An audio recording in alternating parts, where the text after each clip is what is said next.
I knew something was off when my dashboard glitched, just for a second at exactly 8:02 a.m.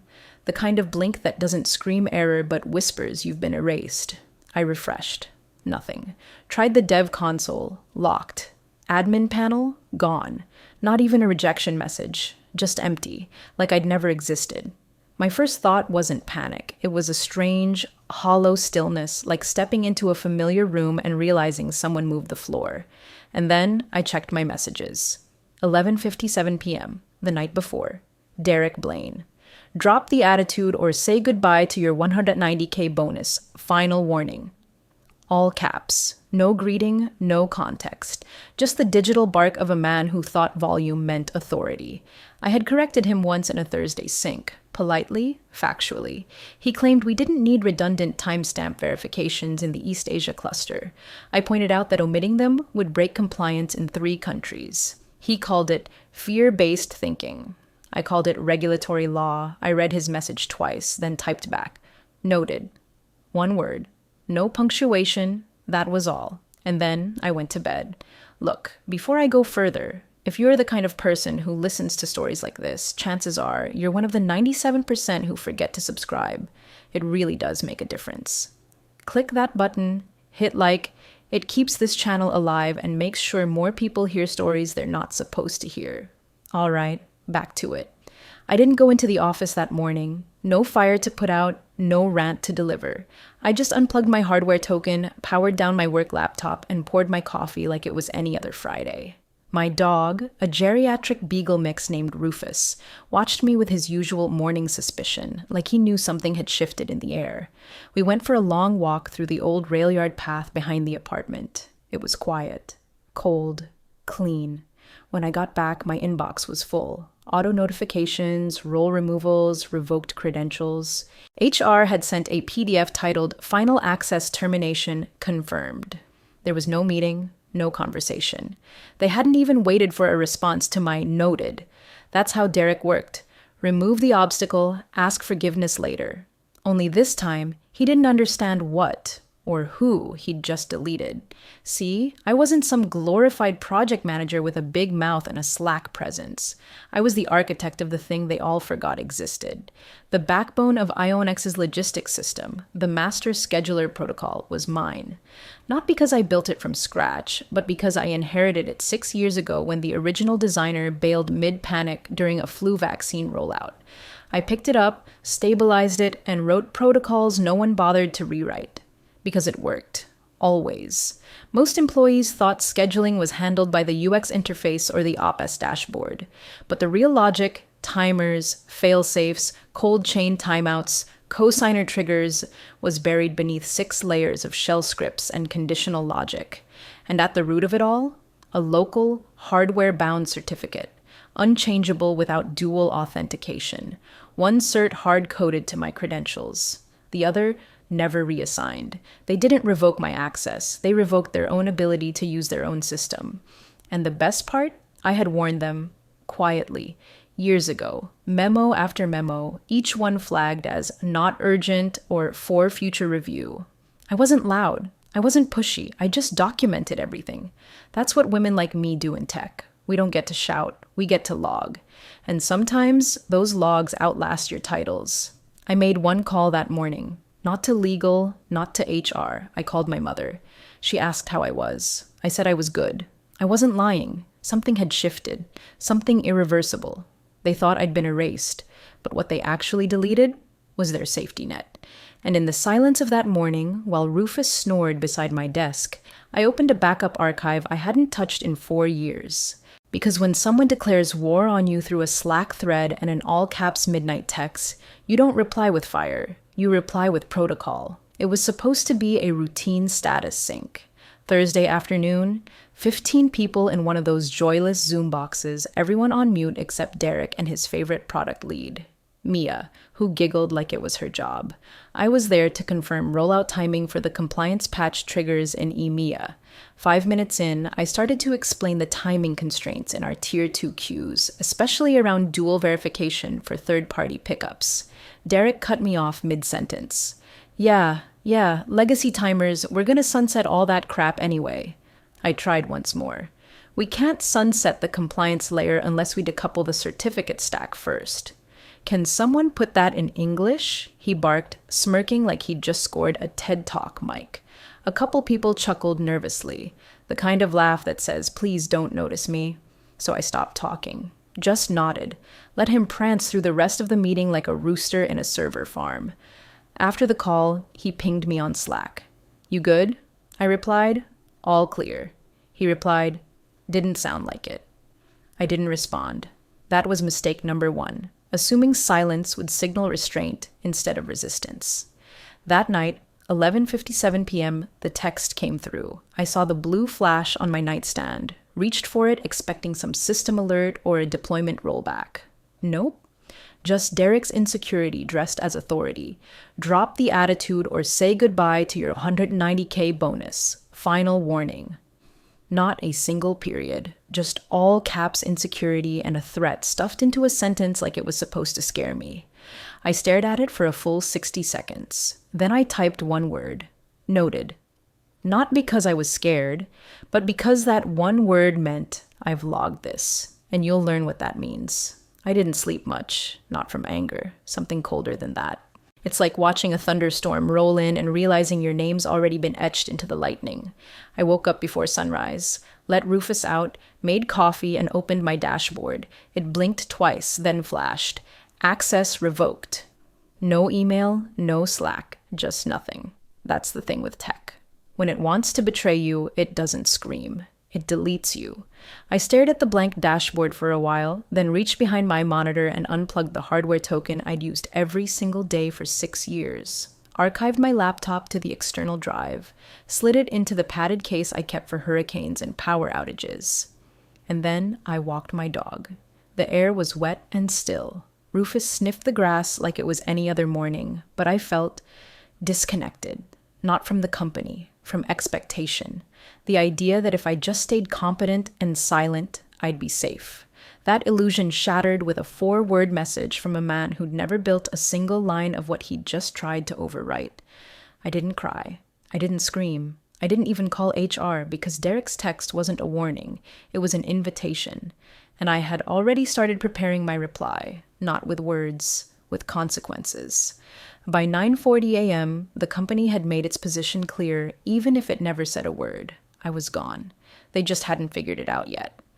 I logged into my personal laptop, not theirs. My badge still worked. Funny, isn't it?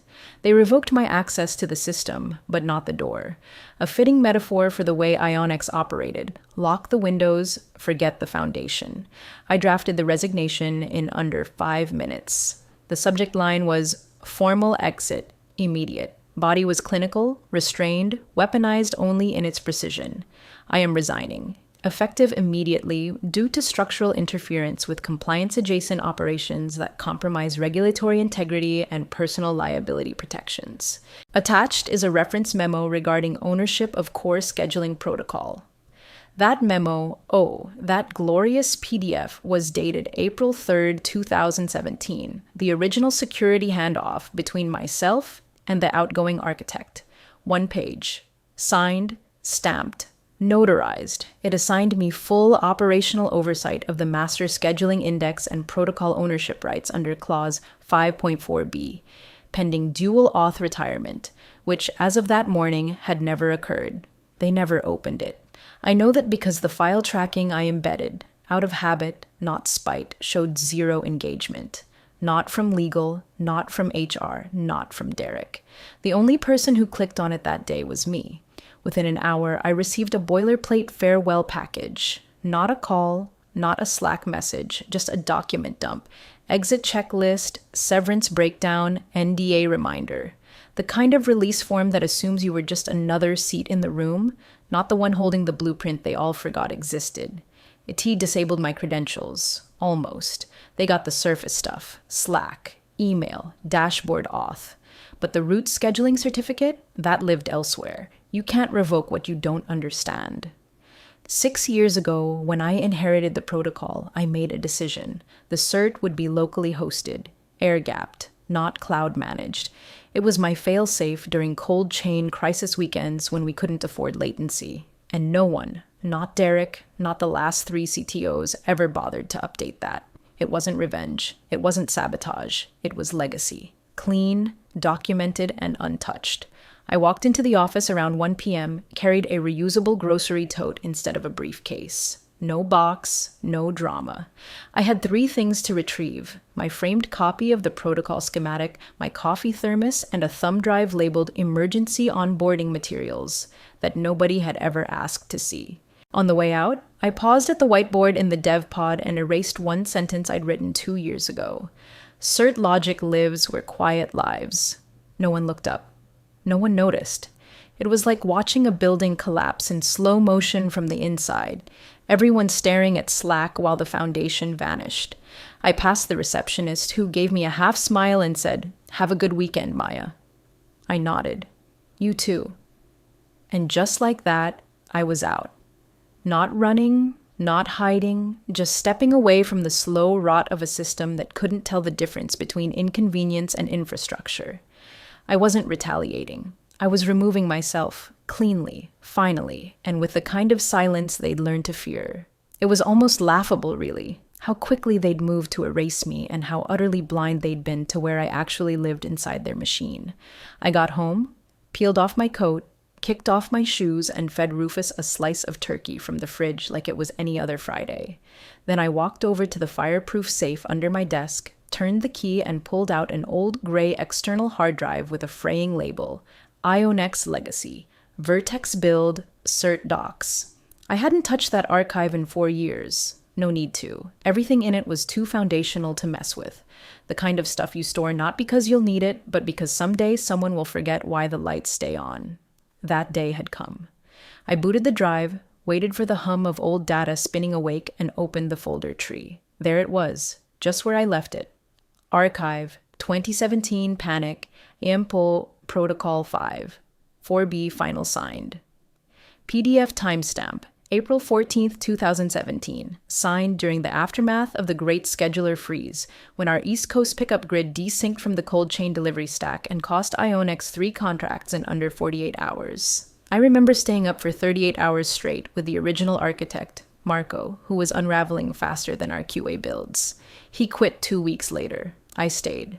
They needed someone to own the fix, and that someone became me. The protocol was simple. Elegant even. A dual certification requirement for any full transfer, override, or escalation of the master scheduling index. One cert hardwired to the original architect, M. Trent. The other, floating, assignable, tied to DevOps but never formally redirected. That redundancy was intentional. No single point of failure, except now. They'd made it one. I scrolled through the PDF again. There was my name. Baked into the document metadata, security chain, and final clause. Clause 6.1. Certificate MT is retained under a legacy exception flag unless revoked or reassigned by mutual written agreement. There had never been such an agreement. They never revoked it. And more importantly, they'd forgotten it even existed. I leaned back in my chair and just smiled. Not out of triumph. It wasn't gloating. It was a dry, almost clinical amusement. The kind of detached irony you feel watching a magician set his own stage on fire. Derek had called me non-essential, a legacy blocker. He said it in passing once during a cross-team strategy huddle. I let it slide, because legacy, in his world, meant outdated, replaceable, slow. In mine, legacy meant irreplaceable. They had spent millions building interfaces, streamlining UI, hiring vendors to modernize operations. But they never looked under the hood, never asked who still held the engine key. That key was me, and now that key was unplugged, air-gapped, sitting in my safe while they tried to run a system they didn't understand. I poured a second cup of coffee, pulled up the scheduling logic map, and started tracing dependencies. It was all still there, layered, resilient, invisible to anyone who hadn't spent the last decade thinking about it in the shower. They thought I was a bottleneck. They forgot I was the protocol, and I wasn't even mad. That's the part that would scare them if they ever figured it out. I wasn't seeking revenge. I was just letting the system do exactly what it was built to do, fail if misused, and they were already misusing it. The first message came in Sunday evening around 7:42 p.m., just as I was setting my phone to Do Not Disturb and settling in to rewatch an old procedural on mute. Subject line, urgent. Audit logs empty since Friday. Sender, one of our European cold chain vendors, not internal, not Ionex, which told me two things right away. Something had failed upstream and no one inside the company had a damn clue yet. I opened the email. 3 paragraphs of polite corporate panic. They couldn't verify shipment releases. Delivery routes were missing timestamp markers. The daily certification log hadn't updated since Friday morning. That would have been just after they pulled my access. Just after Derek, in all his efficiency evangelist wisdom, likely tried to shove his half-baked scheduler patch into production. I didn't even sigh. Just dragged the message into a folder I'd labeled Pulse and opened the next one. Canada, Brazil, Singapore, all with the same refrain. Scheduler outages, delivery timeouts, certification lapses, and the logs. God, the logs. They weren't just empty, they were voided, meaning someone had tried to run scheduling ops. The system had rejected them all. I pulled up my copy of the internal audit mirror, something I'd kept synced on my local archive just in case. It wasn't full. Thankfully, I had only retained the endpoint metadata and not the payloads, but it was enough to trace what had happened. At 6:03 p.m. Friday, Derek's admin account had triggered a push. Scheduler revamp, full deploy. No cosigner, no dual cert, just a straight override command routed through a new front-end module he and one of the offshore contractors had cobbled together for a demo 2 weeks prior. They'd tried to replace the master scheduling system with a sleeker, shinier, half-tested one. The protocol responded exactly as it was designed to. No dual cert, no override permissions, auto-void the command queue, lock the endpoint, log the attempt, wait. There were no bugs, no sabotage, no corruption. Just a machine obeying the logic it had been taught. Don't trust people who don't follow the rules. I zoomed in on the log signature, his name, clear as day, time-stamped, traced, rejected. He probably thought the system was broken, or that IT had bungled the deployment. He wouldn't even suspect protocol logic. Wouldn't even know to look for it. And I sat there, barefoot, cradling a chipped mug of tea, feeling not triumphant, just still, solid, grounded in the quiet truth of it all. I hadn't broken anything. I hadn't thrown a wrench into the gears or deleted a single file. The system had protected itself, from them, because I had made it do so, years ago, with no vengeance in mind. Just a deep, bone-tired understanding of how people like Derek eventually find their way into positions they don't deserve. He thought power meant access. That authority came from title and Slack emojis and passive-aggressive texts sent from overpriced condos at midnight. But real control lived in the silent places, in the if-then clauses buried under thousands of lines of code, in the quiet safeguards you write when no one's watching, in the contract they never opened, and the cert they never knew to revoke. I checked one final message, this one from a QA lead in Prague I'd trained 3 years ago. Subject, something's wrong. I think it's the new build. Did you see this? I didn't reply. She'd figure it out eventually. Or she wouldn't. Either way, the truth would stay right where I left it, waiting, locked in, immutable, like me. By 8:11 a.m., Monday morning, Ionex looked like a crime scene with no visible body, just the bloodstains of bad decisions spreading across every ops dashboard from Jersey to Jakarta. Order queues frozen, route verifications stalled, cold chain handoffs mid-transit with 0 timestamp syncs. The internal war room, usually used for investor demos and cross-functional innovation workshops, had turned into a digital triage tent. Every phone was lit up. Legal, ops, vendor management. Even the CEO was there, half-dressed in a puffer vest like he'd run straight from his Peloton. Derek stood dead center, pale, barking words like critical incident response and temporary redundancy misfire, as if throwing jargon at the floor would patch a compliance breach in 12 time zones. And then it happened. Legal slammed into the room like someone had pulled the fire alarm. Clutched in her hand was a printed copy, yes, printed, of something no one in that room had probably seen in half a decade. Who owned the scheduling protocol? She snapped. Derek blinked. What? I said, she repeated, slower this time. Who owned the scheduling protocol? Silence. Dead, sterile silence. IT shrugged. DevOps wasn't even there. They were still trying to figure out why their container pushes were being bounced with null responses. Derek tried to pass it off, muttering something about legacy code-based delegation. That's when the junior analyst, God bless the ones who actually read, slid a copy of an old network ownership map across the table. The title read, Scheduling Index Certificate Authority, MT. Legal's eyes went wide. Her chair slammed backward, toppling as she stood. She looked at Derek like he'd just ordered the company to delete its own birth certificate. Please, she said, voice thin, almost trembling. Please tell me she wasn't the owner of the scheduler. But I was. They'd yanked my access without ever tracing what that access was tied to. They revoked credentials without understanding the framework they controlled. They walked me out while the building was still leaning on me, and now they were underneath it.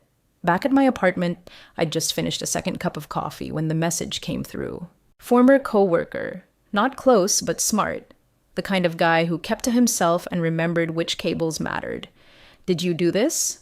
No punctuation, no accusation, just a question hung in the air like an open file tab. I typed back, I followed protocol. That's all. Because I wasn't going to explain to them what they never wanted to understand. That I'd warned them. That I'd written memos, structured fallback plans, submitted documentation no one read. I had spent years being the quiet safeguard in the system they kept trying to replace with prettier buttons and louder meetings. They had their chance to learn. But Derek didn't want a colleague. He wanted a mirror that nodded. And now he had a building full of them, wide-eyed, clueless, and completely disconnected from the one cert that still mattered. The temptation to explain everything, to walk them step by step through how this collapse wasn't sabotage, wasn't revenge, just consequence, rose like a tide. But I let it go. Because the truth is, if they didn't listen when I spoke softly in documentation, they wouldn't hear me now. And I didn't need to raise my voice. The system was already screaming. Tuesday morning smelled like panic, even from where I was. Curled up on my balcony with a fleece blanket, hot tea, and a front row seat to the fallout I didn't have to lift a finger to cause. My phone buzzed every 20 minutes. Unknown numbers, voicemails, one from legal, two from someone in strategic ops I hadn't spoken to in years. I didn't answer. I already knew what was happening. It was protocol. Their collapse was just the delayed execution of choices they made while high on their own importance. At 10:03 a.m., Ionex convened an emergency board meeting. No one could hide it anymore. 3 days of missed shipments, 2 vendors threatening breach claims, a mid-tier logistics partner leaking panic to the press about back-end anomalies in time-sensitive environments. Their FDA rep had asked for clarification. That's what finally triggered the meeting. Not the failure. The fear of outside scrutiny. I wasn't in the room, obviously, but I know the rhythm of these things. Everyone trying to look like they belong at the table. The CTO, who until last week couldn't be bothered to respond to half my Jira tickets, finally had to speak. He kept it short. 1 slide. White background, black text. Root failure, protocol. 5.4b. Missing dual cert. That's it. No animation, no spin, just a line of code they didn't write that refused to bend for their egos. Then came the part I'd been waiting for. Legal, now fully alert, began scrolling through my resignation packet. The same one they auto-processed, auto-archived, and never opened. Until now. And there it was, buried on page 3. A single sentence in standard body font.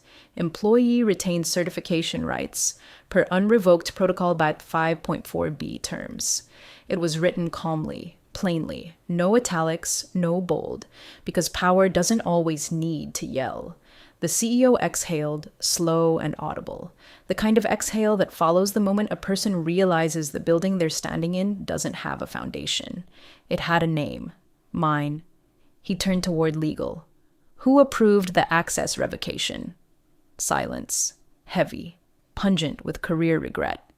Derek didn't speak. He didn't need to. Everyone knew. He had been too eager to perform authority, too obsessed with establishing dominance over a system he never took the time to learn.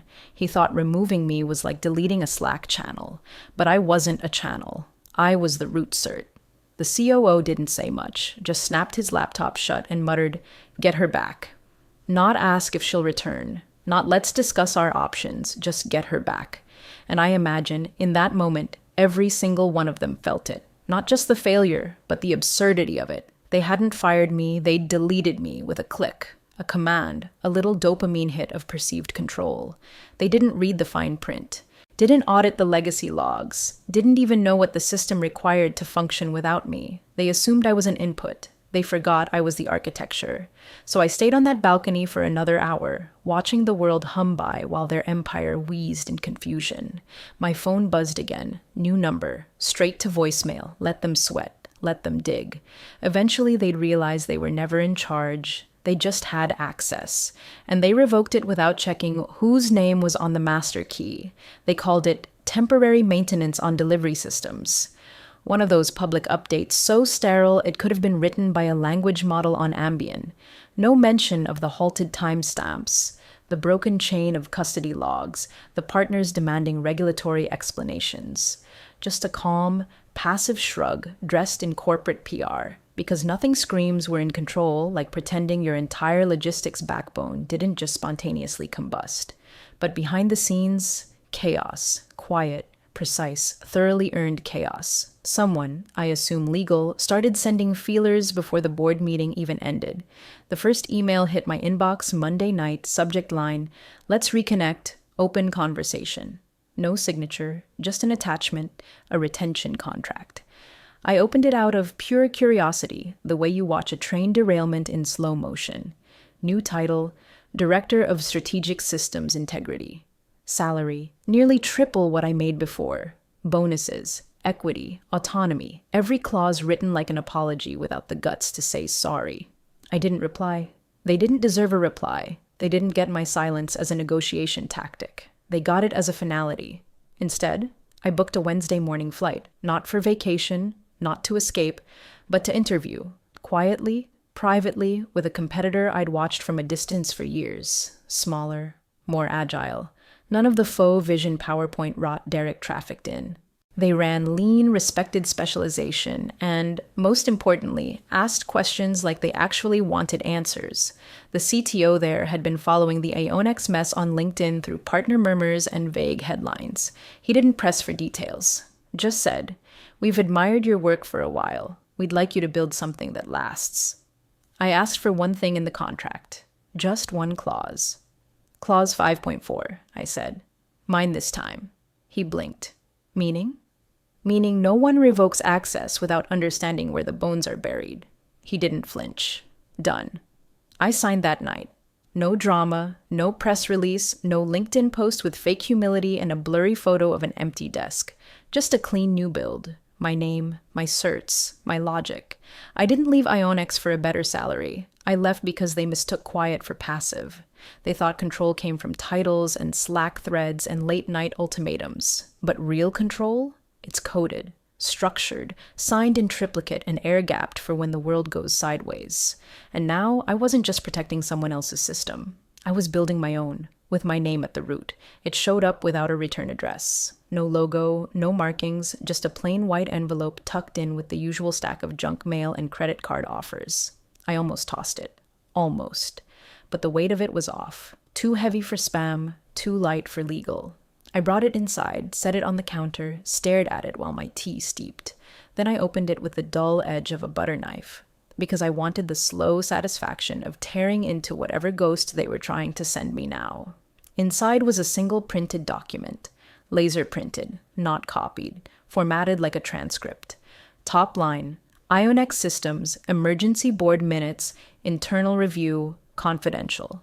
I sat down, crossed one leg over the other, read every word, the whole damn meeting, the panic, the excuses, the silence when legal asked who held the scheduler keys. The line where the CTO muttered something about legacy permissions we didn't catalog fully. The part where Derek tried to pin it on DevOps, only to be interrupted by the COO demanding to know why no one had read the resignation packet before cutting my access. And then the final line, bolded in red, seared into the bottom of the page like it knew exactly what it was. Operational disruption stemmed from misidentification of non-critical personnel. Recommend full audit of legacy protocol ownership. Not an apology, not even an admission, just bureaucratic poetry, an entire empire undone by a failure to understand where its spine was anchored. I folded the paper once, clean and even, got up, walked to the bookshelf beside my desk, the one with my old textbooks, my system design notes, my archived printouts from when I still thought knowledge equaled value. I slid the transcript between two outdated programming manuals, Concurrency in Distributed Systems, and a dog-eared copy of Unix for Engineers. Then I stood there a minute, not moving, just letting the quiet of the room settle around the act. Back at my desk, my new system interface glowed soft blue. My new team, half a dozen engineers spread across 4 time zones, pinged me about a sync protocol I designed last week. They were testing it, asking questions, pushing edge cases. Real questions. Real curiosity, not performance theater. I cracked my knuckles, leaned forward, and started typing. No fear, no baggage, just clean architecture built with people who gave a damn. They thought deleting access meant erasing value. But what they never understood was this. They deleted the access, not the authority.